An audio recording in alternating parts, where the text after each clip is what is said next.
I discovered my younger sister stole my full-ride scholarship to Oxford and was living my dream life in England when she accidentally video called me from what should have been my dorm room.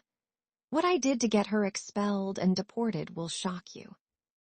My name is Minnie, and I'm 24 years old, sitting in my cramped studio apartment in Detroit, Michigan. 2 years ago, I thought my sister Maya and I were inseparable, best friends who happened to share the same parents. We looked so much alike that strangers constantly asked if we were twins, even though I'm 3 years older. We both have the same dark brown eyes, the same curly hair that never cooperates in humidity, and the same distinctive gap between our front teeth that our mom always said made us look like angels when we smiled. Growing up in a working-class family on the east side of Detroit, Maya and I were each other's everything. Our dad worked double shifts at the Ford plant, and our mom cleaned office buildings downtown to make ends meet. We shared a bedroom until I was 16, shared clothes, shared secrets, shared dreams about getting out of our neighborhood and making something of ourselves. I was always the academic one. While Maya was charming her way through high school with her infectious laugh and natural ability to make friends, I was buried in textbooks, maintaining a perfect GPA, taking every AP class our underfunded school offered. I tutored other students to earn money for college applications, spent my weekends at the library instead of parties, and dreamed about studying international relations at a prestigious university. Maya was different. She was naturally brilliant, but she coasted on her charm and good looks. Teachers loved her because she was funny and engaging, but she rarely did homework and would copy my assignments when she thought she could get away with it. She always said school was just a stepping stone to bigger things, that she'd figure out success her own way. The scholarship opportunity came during my senior year at Wayne State University. I was majoring in political science with a minor in economics, working 2 part-time jobs to pay for school while maintaining a 3.9 GPA. My academic advisor, Dr. Richardson, called me into her office in March 2022 with news that would change everything. "Minnie, there's an opportunity I think you'd be perfect for," she said, sliding a thick packet across her desk. "The Harrison Foundation is offering a full scholarship for graduate studies at Oxford University. It covers tuition, living expenses, travel, everything. And based on your academic record and your research on economic development in post-conflict regions, I think you're exactly what they're looking for." I stared at the application packet, hardly believing what I was seeing. Oxford University, England. A chance to study at one of the most prestigious institutions in the world, completely funded, in exactly the field I was passionate about. "The application deadline is in 6 weeks," Dr. Richardson continued. "It's incredibly competitive, but Minnie, you have a real shot at this. Your thesis on microfinance in rural communities is exactly the kind of innovative thinking they want to support." I practically floated home that day, clutching the application materials against my chest. When I burst through the door of our family's small house, Maya was in the living room watching TV. "Maya, you're not going to believe what just happened," I said, dropping my backpack and spreading the scholarship documents across our coffee table. "Look at this. A full ride to Oxford. Oxford, Maya, in England." Maya looked up from her phone, genuinely excited for me. "Minnie, that's incredible. You're going to be studying in castles and wearing those fancy robes and everything." "It's not guaranteed yet. The application process is intense. I need to write 3 essays, get 5 letters of recommendation, and submit a 20-page research proposal. But Dr. Richardson thinks I have a real chance." "Of course you do. You're the smartest person I know." Over the next 6 weeks, I poured every ounce of energy into that application. I wrote and rewrote my essays dozens of times, reaching out to professors, former bosses, and community leaders for recommendation letters. I researched everything I could about Oxford's graduate programs, crafted a detailed study plan, and wrote what I knew was the best academic work of my life. Maya helped in little ways. She proofread my essays for grammar errors, drove me to meetings with professors when my car broke down, and brought me coffee during my late-night writing sessions. We'd talk for hours about what my life would be like in England, how I'd send her pictures of the countryside, how she'd visit me during her spring breaks. "Promise me you won't get all posh and British on me," she joked one night as I was putting the finishing touches on my research proposal. "Promise me you'll apply yourself more in school while I'm gone. You're just as smart as I am, you just don't try hard enough." Deal. I submitted my application on April 30th, exactly on time, and then began the agonizing wait. The foundation said they'd notify finalists by July 15th, with final decisions by August 1st. Maya was the only person who could calm me down during those anxious months, reminding me that I'd done everything I could and that whatever happened was meant to be. The acceptance email came on July 12th at 6:43 a.m. I was working an opening shift at the campus coffee shop where I'd been employed since sophomore year, mindlessly wiping down tables while half asleep, when my phone buzzed with a notification from the Harrison Foundation. "Dear Ms. Williams, congratulations. We are pleased to inform you that you have been selected as the 2022 Harrison Foundation Scholar for Graduate Studies at Oxford University." I dropped my cleaning rag and screamed so loud that my manager came running from the back office, thinking someone was being attacked. I couldn't stop crying and laughing and shaking as I called Maya, who was still asleep, but immediately started crying with joy when I told her the news. "Minnie, oh my God, you did it. You're going to Oxford. My sister is going to Oxford." The next few weeks were a blur of paperwork, visa applications, and preparation. The foundation's coordinator, Mrs. Henderson, walked me through every step of the process. I needed to get my passport expedited, complete health screenings, arrange housing at one of Oxford's graduate colleges, and prepare for departure in late August. Maya was my constant companion through all of it, driving me to appointments, helping me shop for appropriate clothes for English weather, researching what I'd need for my dorm room. She seemed as excited as I was, constantly asking questions about the application process, the foundation requirements, and what my life would be like as an international student. "I'm so proud of you," she told me one evening as we were organizing my travel documents. "You deserve this more than anyone." 3 days before my scheduled departure, everything fell apart. I woke up on August 23rd to my phone ringing repeatedly. It was Mrs. Henderson from the foundation, and she sounded confused and concerned. "Minnie, I'm calling because we've received some conflicting information about your travel arrangements. Our records show that Maya Williams has already arrived in Oxford and checked into the graduate housing, but you're scheduled to depart tomorrow. Can you help me understand what's happening?" The words didn't make sense at first. Maya Williams. Maya was my sister, not me. There had to be some kind of administrative error. "I think there's been a mistake," I said slowly. "Maya is my younger sister. I'm Minnie Williams, the scholarship recipient." A long pause. "Ms. Williams, I'm looking at our records, and the student who contacted us last week to arrange early arrival and housing was named Maya Williams. She provided all the correct documentation, including passport information and the scholarship acceptance letter. She's been in Oxford since August 18th. My heart started pounding. "Can you describe her? What did she look like?" "Well, I didn't meet her in person, but she sent a photo with her housing paperwork. Dark hair, brown eyes, distinctive gap between her front teeth. Very pretty young woman." The phone slipped from my hands and clattered to the floor. Maya had stolen my scholarship.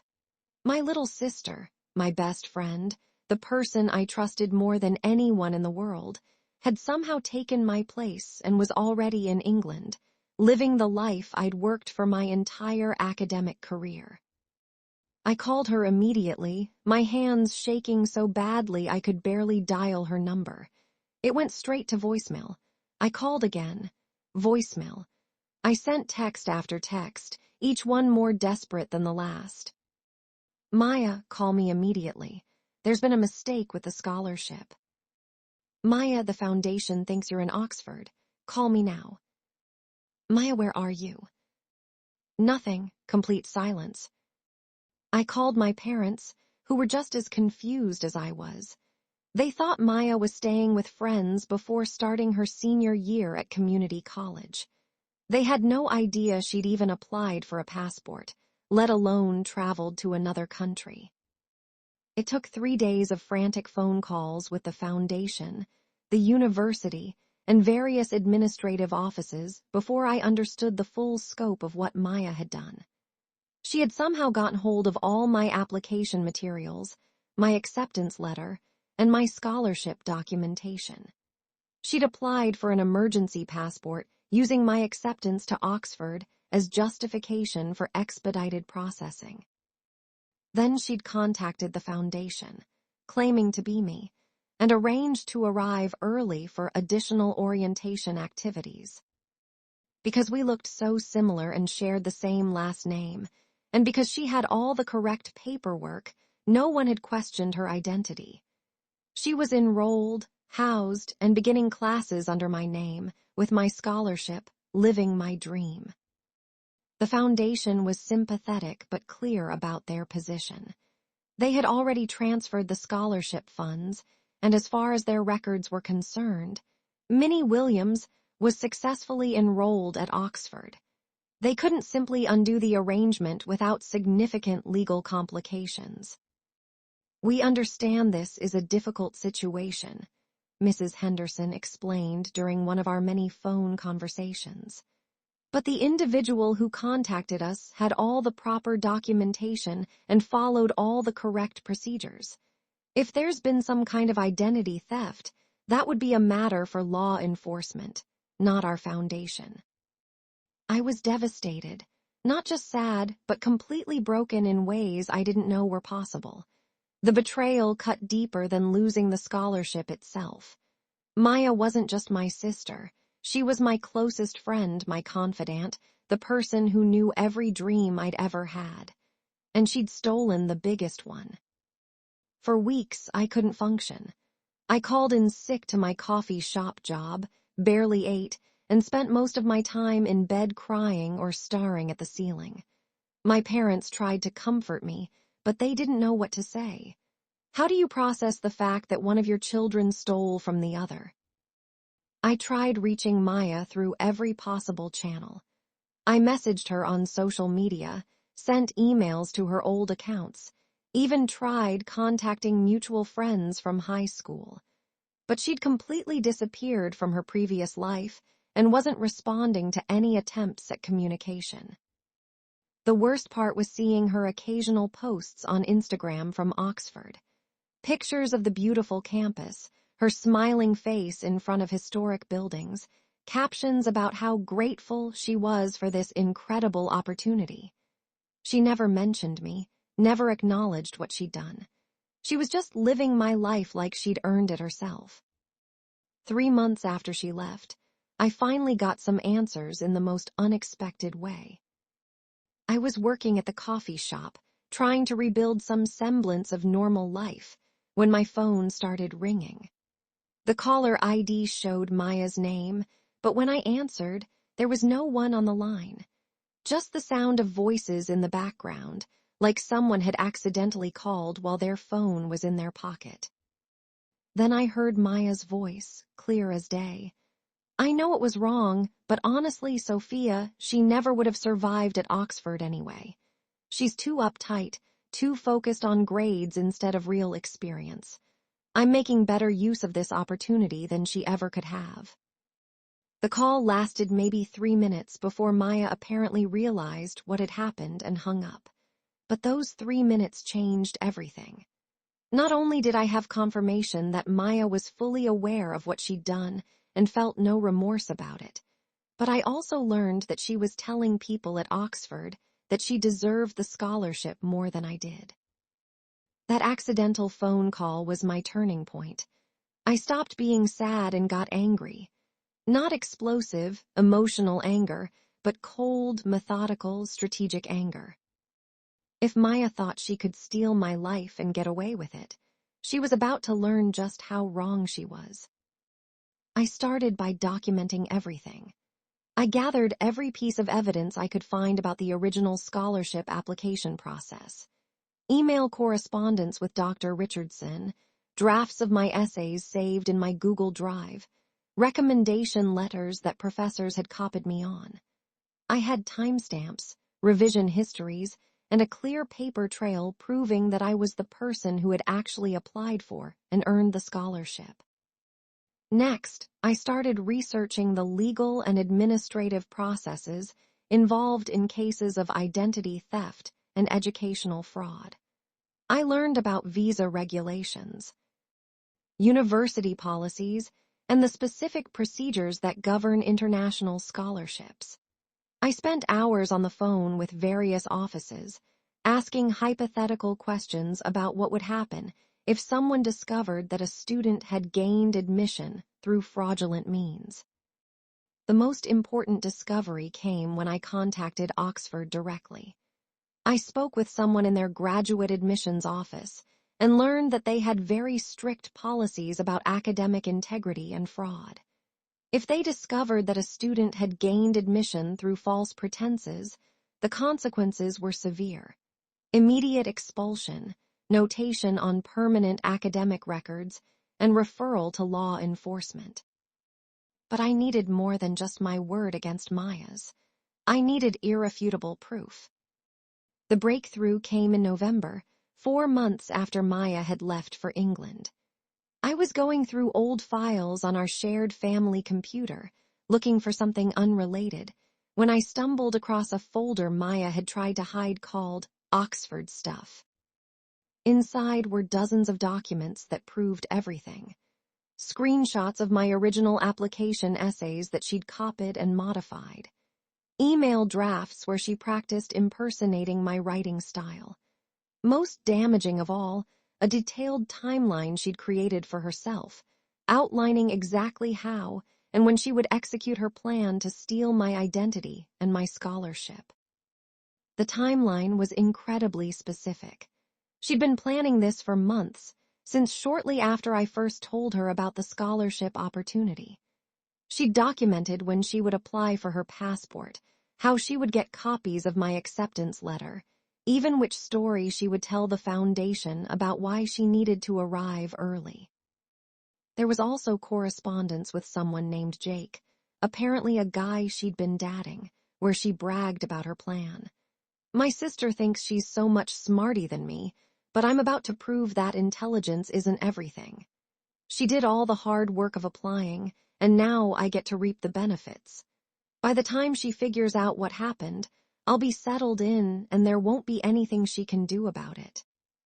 I had her confession, in her own words, with timestamps that proved premeditation. But the most damaging evidence was what I found next.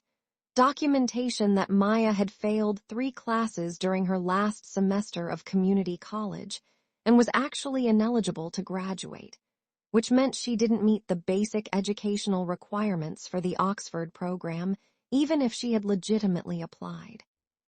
Armed with this evidence, I crafted a comprehensive report detailing everything Maya had done. I included the stolen documents, her confession emails, proof of my original application work, and evidence that she wasn't qualified for the program she was fraudulently enrolled in. I sent this report simultaneously to 5 different offices: Oxford's Graduate Admissions Office, their Academic Integrity Committee, the Harrison Foundation, the U.S. Department of Education's Office of Inspector General, and the British Home Office's Immigration Fraud Department. I also included a detailed timeline of events and my own sworn statement about what had occurred, along with contact information for Dr. Richardson and other professors who could verify that I was the legitimate scholarship recipient. The response was swift and decisive. Within 2 weeks, I received confirmation that Oxford had opened a formal investigation into Maya's enrollment. The Harrison Foundation froze all scholarship payments pending the outcome. Most importantly, the British Home Office flagged her student visa for review. Maya called me in December, crying and panicked, finally breaking months of silence. "Minnie, please, you have to help me," she sobbed. "They're saying I might be expelled. They're talking about deporting me. I know what I did was wrong, but I can't come home like this. My whole future will be ruined." "Your future," I said, my voice completely calm. "Maya, you stole my future.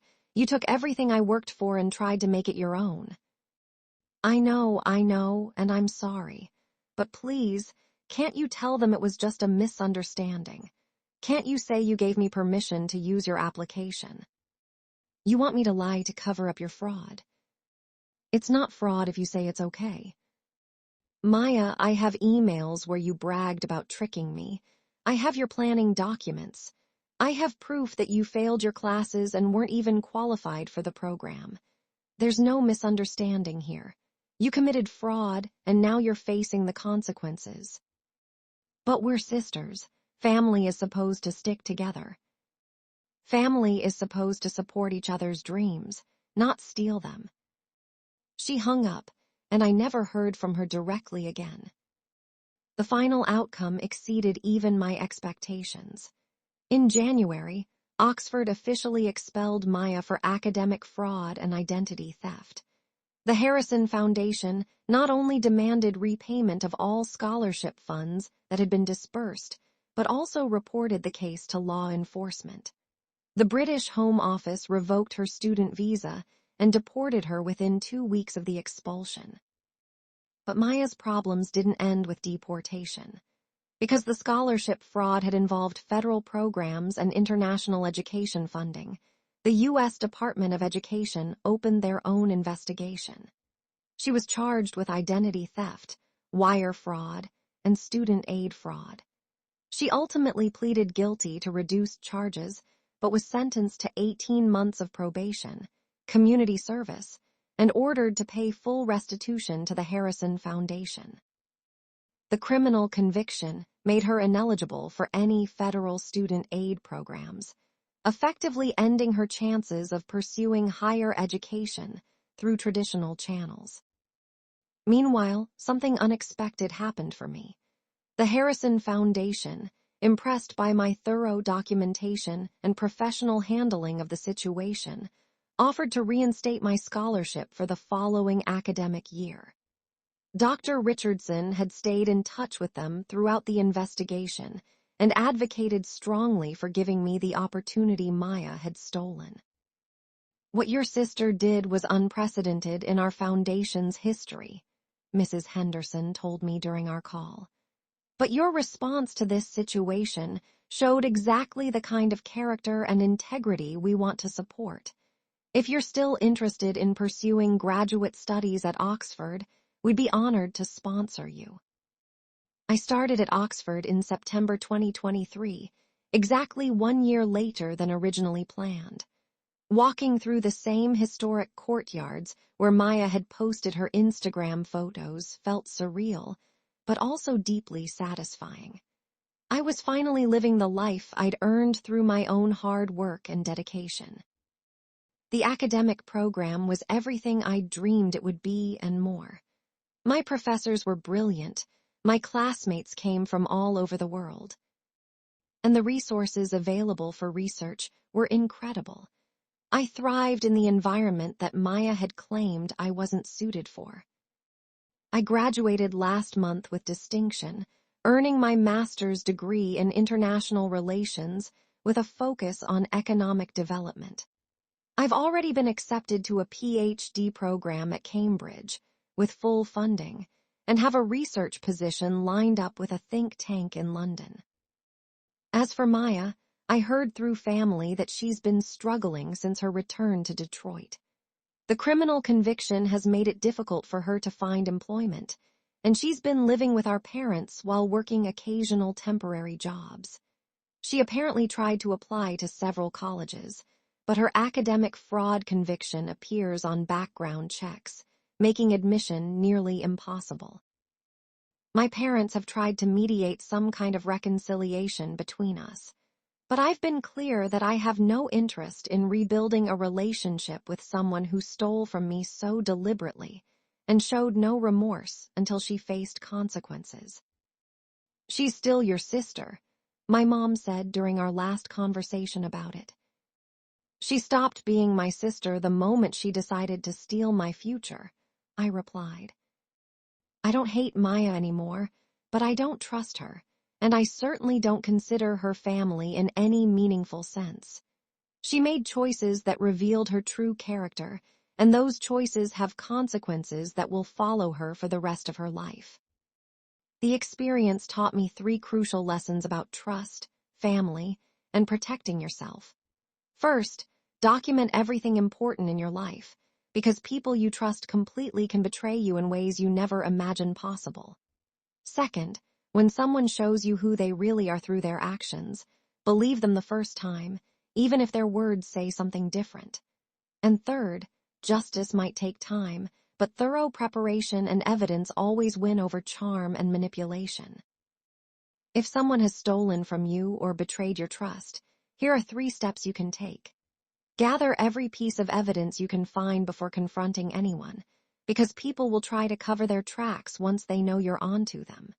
Research the proper legal and administrative channels for reporting fraud, because institutions have specific procedures they must follow. And don't let family loyalty or guilt prevent you from holding people accountable for serious wrongdoing. If this story inspired you to protect your own dreams and ambitions, hit that like button and subscribe for more real stories about overcoming betrayal and achieving your goals despite obstacles. Because sometimes the best revenge is simply refusing to let other people's bad choices derail your own success story.